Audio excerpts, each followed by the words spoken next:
This panel today is going to be looking at how to engineer robust products and sustainable solutions, but with a specific lens on diversity, equity, and inclusion. I just want to assure you that I do have my coffee here with me because I'm joining you from the Philippines, where it's actually 4 a.m. I've been based here for the past couple of years looking at how blockchain can better serve emerging economies and actually affect inclusion at a global level for people who have been traditionally excluded. I was previously working on a crypto payment startup called Intimate.io. Today I'm actually director of a marketing and communications blockchain consulting firm called Emphasis. And I also write a regular column for CoinDesk, if any of you have happened to see it. So that's just a little bit of an intro to me. As for our panel today, so in this conference, we're really looking at how we can realize opportunities for blockchain, but especially for positive social impact.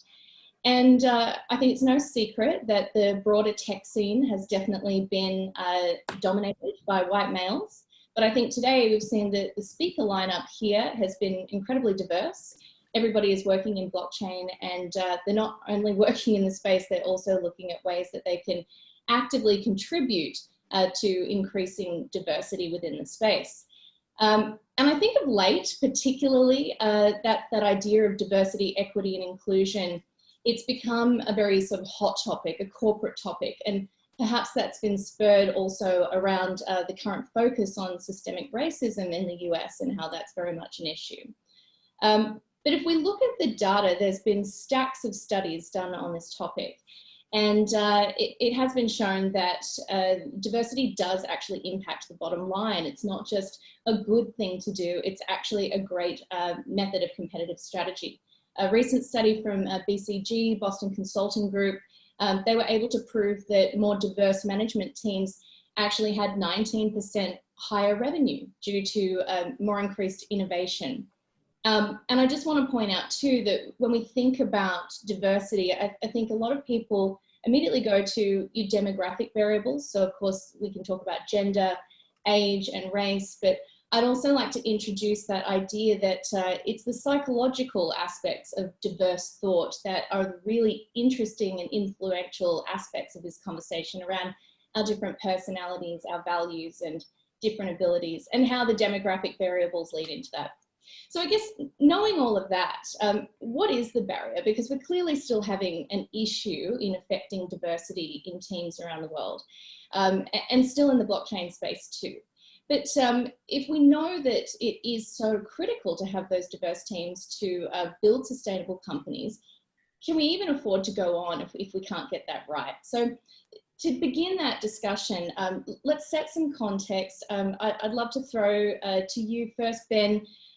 Perhaps you could, have we got Ben on the line? Is he able to join us? Yep. Oh, awesome. Hi, Ben. So perhaps you could give us a snapshot of you, your work, and where you see blockchain technology's potential for impact within your own company. Just a quick intro, if that's okay for you. Sure. Hi, everyone, and greetings from the deep bushes of Nigeria. Can you hear me? We can hear you. So I'm part of an organization called Africa Blockchain Alliance, and we have a vision of an interconnected Africa where there's free movement of goods and resources to uplift Africans.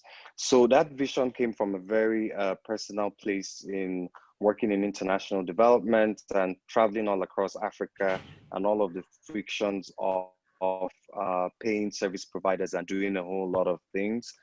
Till I came across Bitcoin, and it practically literally saved my life. Came across Ethereum a little after, made it even better and easier, and I've dived down the rabbit hole ever since then. So for me, blockchain's technology, blockchain's potential for impact is really around having to connect different groups of people in Africa, especially financial services in particular, and even in trying to get things to work the way that they should. So that's really where I see it, and why that is so powerful in Africa and some other emerging markets. You just don't have a lot of the legacy systems that are in place in the West. So there is a need to build systems from scratch to have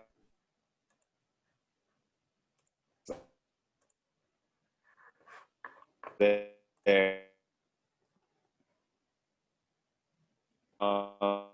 in financial services, huge chain would really make a huge impact in that area. So thanks. That's fantastic. Thanks, Ben. I've seen a similar thing here in the Philippines too, around that opportunity for leapfrog innovation, because although communities are underserved, there's a lack of infrastructure, so we can actually move to some more forward-thinking solutions immediately. Tessie, how about you? Give us a background to your personal context and motivation within this chat. Yeah, hi, my name is Tessie Merain, and I am the co-founder of Liquality at Consensus. I've been with Consensus for about 4.5 years, and we built there Liquality, which is a peer-to-peer crypto exchange. It's unintermediated, which means there is no middleman. And when you ask me what I think is the opportunity of blockchain, then I would say Liquality is actually one of those products that is built by the values that I see as most important, meaning building infrastructure and products that are without a middleman and are fully decentralized and give power back to the individual. So those are the peer-to-peer products that came up actually before in the previous panel. In this case, it's trustless, permissionless, censorship resistant, and provides anyone the opportunity to access the digital economy, digital data, and brings back what we used to have when we were in little villages, when we were able to talk to each other and we were able to transact with each other, and we didn't have to sign up and give a lot of data that would then be monetized by somebody else or hacked by somebody else.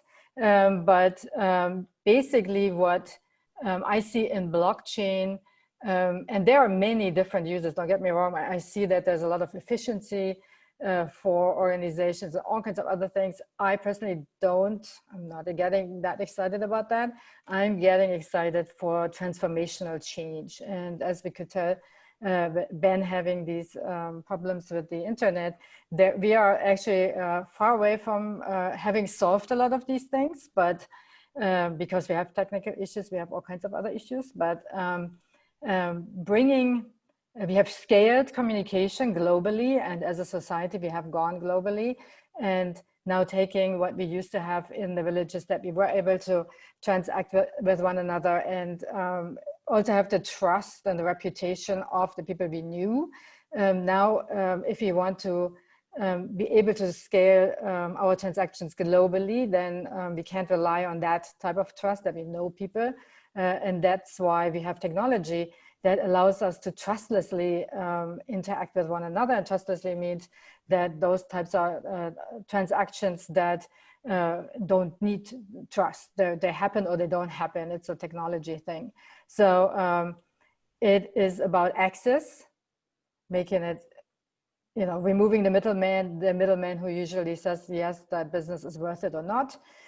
So removing that middleman means that you can just take part and don't have to ask anybody, so it's permissionless, and making it censorship resistance, meaning that everybody can continue doing this without anybody stopping them.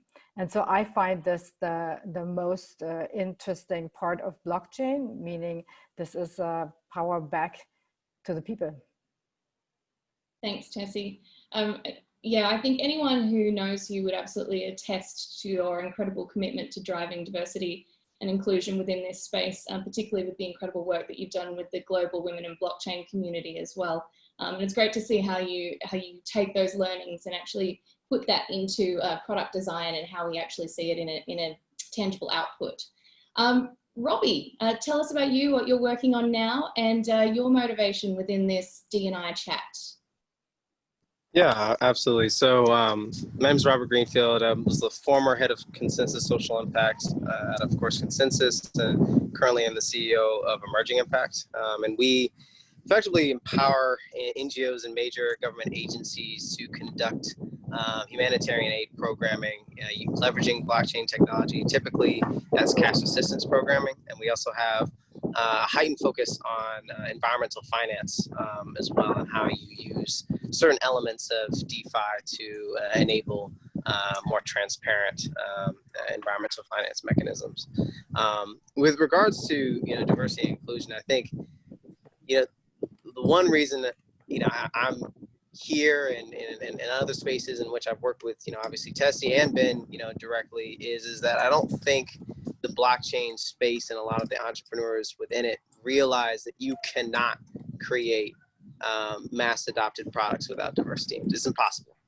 And when people reference, okay, well, there's Coinbase and even Binance and others, aren't those examples? I would say one, Binance is extremely diverse, and on the Coinbase side, you actually don't see that much adoption in emerging economies of tools like that. And there's a reason for that, right? There are language barriers, there are internet connectivity barriers, but there's also just a lack of focus as to how people on the ground are going to use this in their daily lives rather than as an investment mechanism.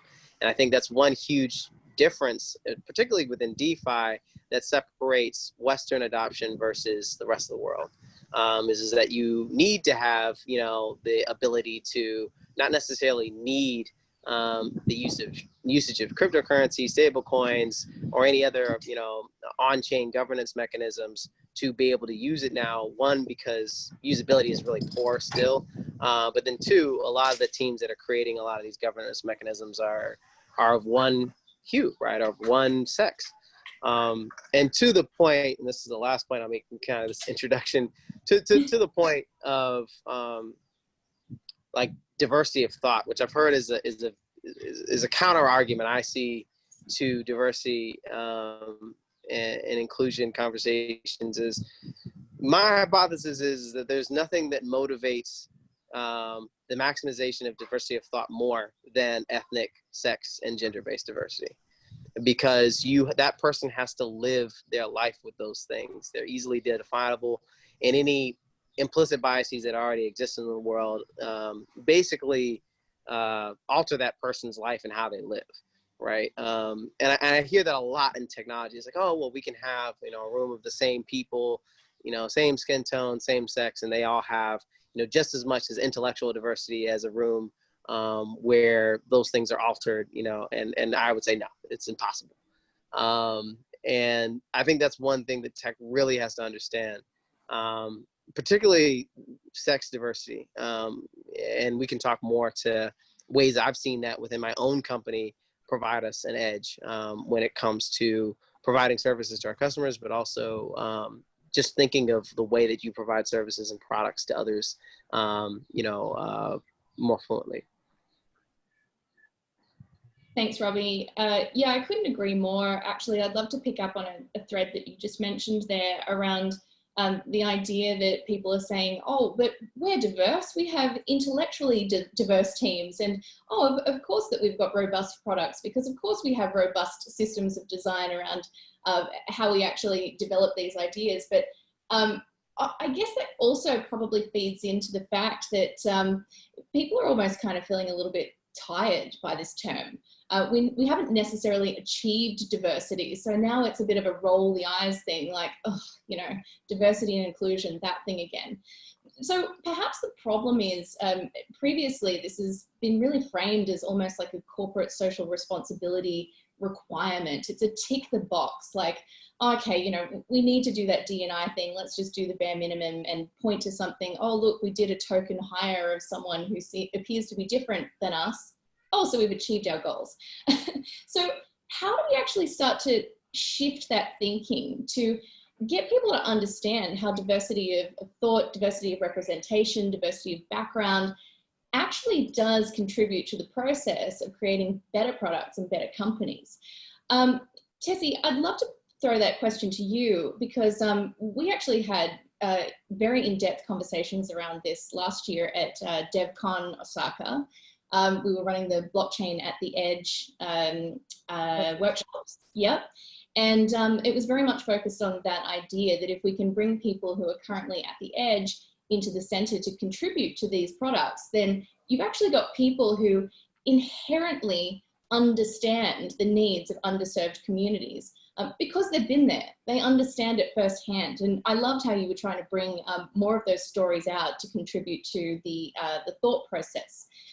So over to you, you know, how do we actually change this thinking around it's not a good thing to do, it's not the right thing to do, it's actually the best strategy for companies to perform I better? totally believe in that. And from what you were saying just now, there are several angles which I could respond to. One being that generally the word diversity is so overused, and it's always like the noble thing to do, but it's really not. Nobody cares, right? I mean, nobody cares to be noble, and particularly not if money gets tight. That's the first thing to end. Those programs are like forgotten. We can't afford it, right? But really, like you said, my argument too is we can't afford not to do it. And edge cases are often, I mean, if you design for edge cases, instead of looking at them as edge cases, it will actually benefit everybody. So let's just for a second look at what is going on right now, which being products and systems we have been building already. So for example, just in my surrounding, women freeze in office buildings because the temperature standards are based on 40-year-old, 70-kilogram heavy males, right? That's one. Women are misdiagnosed after heart attacks and die 50%, will have a 50% higher chance of dying because the trials are usually done on men. And that's not just for failure trials, that's also for medical trials, pharmaceutical trials, right? Speech recognition software is trained on recognizing voices. So for example, the Google version is 70% more likely to understand men better than women. And then, of course, also every week, the countless hours of work that women do that don't even get recognized, let alone the pay gap, right? So, and women are 50% of the society. If you look at algorithms, so I was talking about building products, let's look at algorithms, hugely important coming up, especially also with AI. You know, for example, job descriptions weren't even presented, higher paying job descriptions weren't presented to women.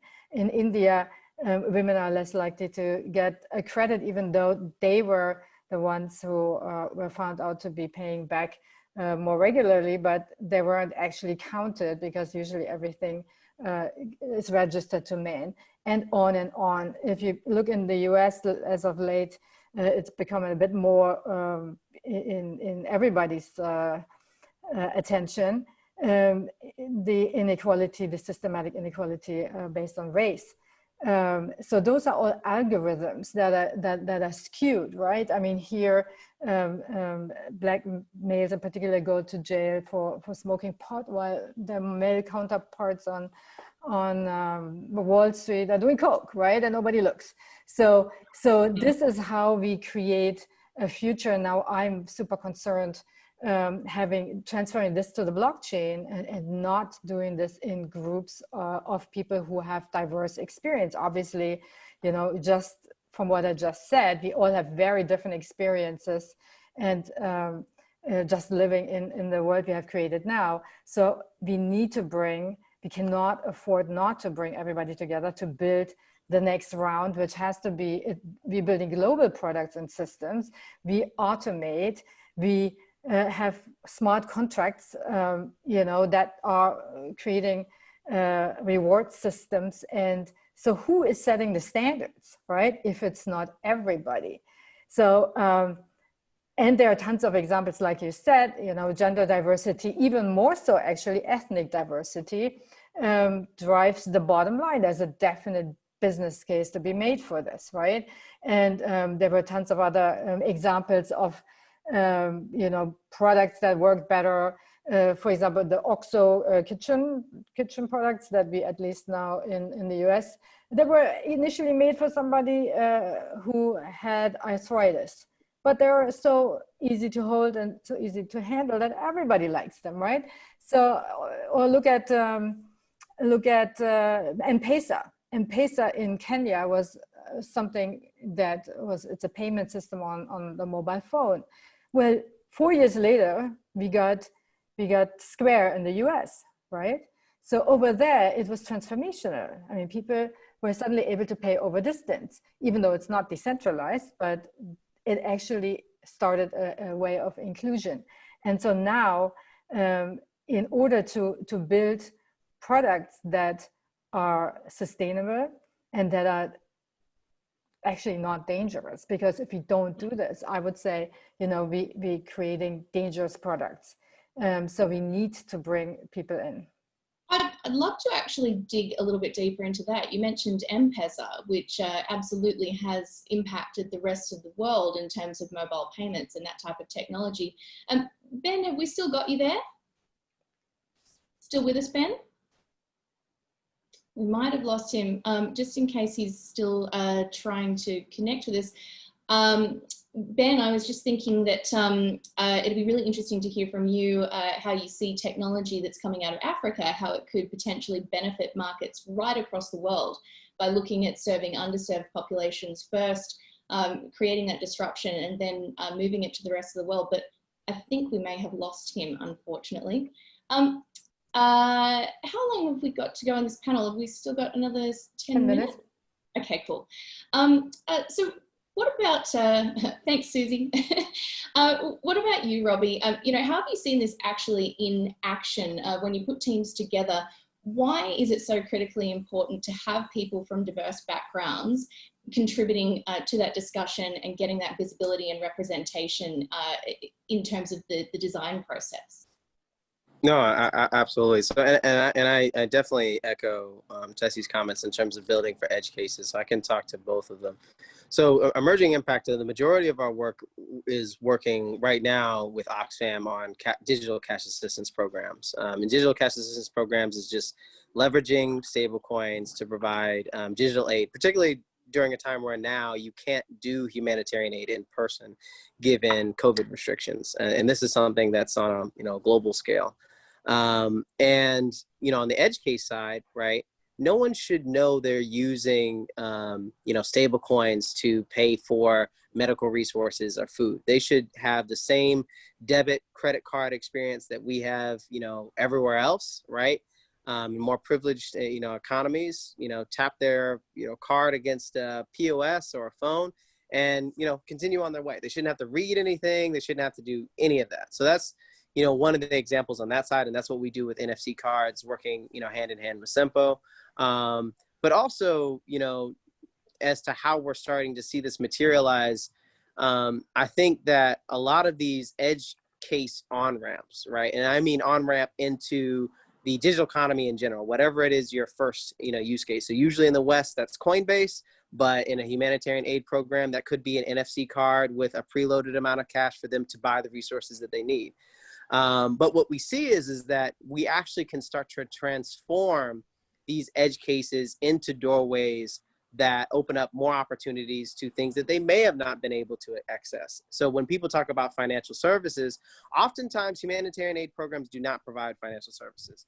They provide the ability for somebody to maintain a very limited lifestyle without dropping into the perils of food insecurity, right? So they're attending to these gaps to make sure that these people are still alive. They're not really attending to providing them bank accounts, providing them savings accounts, giving them loans, right? You do have micro finance programs, but those are kind of few and far between, and their effectiveness is also few and far between. But if you can provide someone a tool that they can reuse outside of the context of humanitarian aid, like an NFC card that has preloaded amount of stable coins that can be used also online or whichever, then you can start to connect systems together and you can start to transition from social protection to economic empowerment. So what would be an example of this? I'm not sure if you all are familiar with Althea Network. They're a mesh network, which in a mesh network is just community-owned internet access, right? So what's great about a mesh network? Why not use Comcast and AT&T other than their terrible customer service? You would want to use it because one, it provides you the same level in terms of the speed in it, but two, it's a lot cheaper, right? And oftentimes in rural areas, or even city centers that are home to many low-income, marginalized communities, they can't afford it, or their buildings haven't been wired, for an ISP to work. So if you have a social protection program that is doing digital cash assistance, and you build on that, you can actually allow people to pay for mesh network access in that same region, right?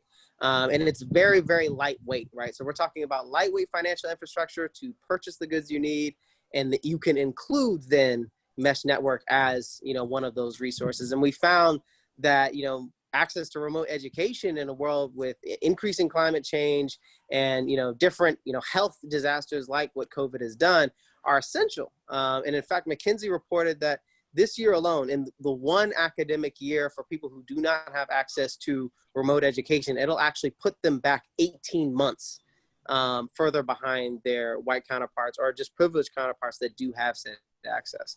So what I'm starting to see is that the door is starting to open to very simple edge cases for one particular purpose, but that opens the door for them to actually use those tools in other ways to access services that they might not have had access to, nor do traditional programming even mean for them to have access to. Thank you. Look, I think they're all brilliant points, and really demonstrates that need to be looking at how do we build more inclusive products, how do we look at markets that have been traditionally excluded, and how might they actually hold the key to realizing blockchain user adoption as well. But we've looked at quite a few use cases. And, I think it's quite easy for me to sit here and quote the data and say how important it is that we're all driving these themes forward. But I think the best way to begin is to really look internally as well at our own teams and how we're driving this, and also how some systemic issues might actually be causing barriers to participation as we move forward. And I'd love to throw this one to you, Tessie, around how we promote diversity and inclusion, how we actually affected ourselves, because you've been extremely vulnerable and open about how much struggle you have in hiring female developers. And I know that you have invested a lot in looking at how do we actually build the talent pipeline? How do we upskill for the future so that we do have more qualified people, more experienced people coming through to be able to participate in this space? So maybe you could tell us a little bit about that, the struggles that you had and what you're actually doing to try and change that, if not today, hopefully in the future. Yeah, absolutely. So there are a ton of amazing women out there. I'm very optimistic. The future is going to be amazing.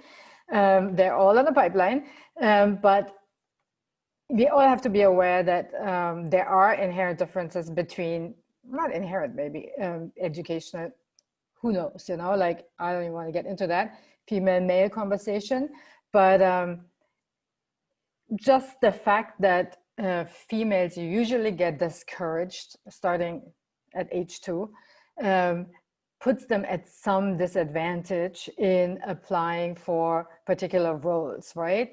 Particularly when they encounter males who interview them. And they themselves, it's just like a cultural difference. I mean, you could say an American versus a Japanese person, right? In America, people say oh, I'm great, I'm amazing, I can do everything. And in Japan, that wouldn't be seen as proper and polite, right? So there are certain differences that we have learned and certain differences that are inherent to a person or to a group of people, right? And so this all we have to be aware of. I think awareness is one of the most important things, because we are all socialized in the same facet, in the same way in our culture, right? And so we all have the same blind spots within that culture we grow up in. And so when I was looking for female developers, I noticed that even the way they presented themselves, they wouldn't necessarily start with the best foot forward, right? They were very humble versus guys who weren't that humble, right? And then we put them to the test, and then actually the female was better. And it's just whoa, there were definitely some wake up moments. So we have to, and in general, I mean, this is this can be because you didn't have the education, or you didn't have the support at home, or anything, right? So this is one thing. We have to get aware, right? We have to learn ourselves first. So within Women in Blockchain, I always, this is the one thing that I know I can do. I can make other women aware of this, and I can say we have to look at ourselves and redefine what we see as being strong, being a leader, redefining all these qualities and understanding that we can also give opportunities to let's say other females. That's one. The other one is when I didn't find the experienced developers I was looking for, I collaborated with the Academy of Consensus to get female coders scholarships to get into blockchain coding school, right? So this was something, I'm not saying everybody should do exactly that, but I'm saying there is something everybody can do within their surrounding and within their network to accelerate a cause that they feel strongly about. And of course, there are tons of other things we can do. I don't want to take the time, but that would be like my, if you take one thing away from what I'm saying today, is like, look around, you can do something big just very easily. It doesn't take that much. You don't have to have an organization or anything like that. You can make a change if you are aware of those opportunities and possibilities for others. You can extend your privilege, or you can bring your expertise somewhere. Yeah, look, I love that. You can extend your privilege or bring your expertise. Actually, our little chat has been going off with responses. I think people are really enjoying this discussion. Vanessa Grelle actually pointed out that only 30% of computer science students and graduates in the US are women. So there really is a pipeline of a problem there. And it does require people to be able to reach out and actively try to change that situation, as you have, Tessie. I think we've got Ben back. Ben, are you with us? Yes. Hi, Leah. Can you hear me? Yes, I can. I'm not sure if you heard us before, but we were just, Tessie brought up an amazing example around M-Pesa and how that particular technology was obviously designed for African markets, but it has ultimately affected the rest of the world. And since then, we've also been talking about how we drive diversity in our own teams. Perhaps you'd like to contribute your 2 Satoshis on that. Great. Yeah, thanks, Leah.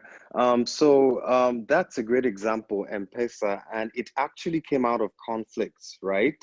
It came out of people, I think there was war or something in Kenya at the time, and people needed to send money to the other side of town and stuff. So they would literally buy recharge cards and call out the numbers and send it over the network. So when it gets to the other person there, they sell those recharge cards for money. It's a very long story that I could go in, but it came out of a situation that was on ground facing the people, and some people saw that and they actually actively invested in that opportunity. So I say that to say, in a nutshell, in terms of what people can do, is to look out for where the opportunities are on the ground in all of these diverse places. What do people do? What are the pain points that people have? That was how M-Pesa came about. It came about from a pain point. And those that are actively engaging on the ground with the grassroots, with the people. So in Africa Blockchain Alliance, we do is community. We have a thriving community of 1,000+ people within Africa and in the diaspora that we're constantly engaging with and talking to and trying to get what exactly are the pain points on the ground. And with that, we're actively educating and training software developers with Consensus Academy to then link these software developers to some of these problems. One of the big, hairy, audacious ones we identified recently was power, so energy, right? Which is a big problem to the governments in Africa, and particularly in Nigeria. There are like 3 hours of power every day. So, heard from people, gather all this feedback, and then we organized a hackathon before COVID happened. It's going to happen now virtually, to get some of the smartest software developers to work on those challenges. So some of these people, we've passed through Consensus Academy's blockchain developer program, and we're actively educating software developers all the time. So I think with such models where you have problems from the ground like M-Pesa, this one we identified was energy or power, and you're training people at the same time, building the skill set and local capability to be able to solve those problems, and then you bring those two together and marry them. One key thing I want to mention about diversity too is that if you look at innovation, which blockchain... Sorry, Ben, I'll just let you know, Yeah. we've been given the 2-minute warning, so we may actually need to wrap it up there. 3 minutes ago. Yeah, I think we could talk about this all day. I did just want to give everyone the opportunity of a very quick, like 20-second takeaway. So maybe, Ben, you could give us a couple of lines on your takeaway, no more than 20 seconds. Okay, I'll just say my takeaway here is grassroots mobilization, training developers, and for people out there that want to do something, I think you should look at, maybe you can hire some of these developers, whatever you can contribute, you can do it. And some of us are some of the connections to some of these local communities, and we hear about opportunities all the time. We're training developers all the time. You could hire them, you could support the project. You could do something to help some of these local groups and communities that we've built that are brimming with ideas and problems. Thanks. That's awesome. And what about you, Robbie? Quick 20 seconds wrap up, takeaway? Oh, you're on mute. Build for the edge use cases if you're an entrepreneur, and if you are a CEO or a team lead or HR. One is to stop comparing the promise of your white interviewees versus the current ability of your minority interviewees. And this is McKinsey's, and another thing McKinsey has noted is that when white interviewees are interviewed, they're interviewed based off of their potential. They're not interviewed based off their current ability. And that is why you don't see a lot of people. They always say, oh, we need high quality candidates. Well, it's because you're comparing. No one can get experience without affording the opportunity to have experience. So you need to compare the potential of one candidate to the potential of another, not the current ability to the potential of another. And then the last thing I would say is that if you care about diversity, then that should be a thing that your organizations report on a quarterly basis in the highest, conversations. And if they're not, then it's not important. So it's a very, very black and white, reporting structure. I think keeps people accountability to that. Maybe not just black and white, but actually rainbow. No, that's a terrible joke. No.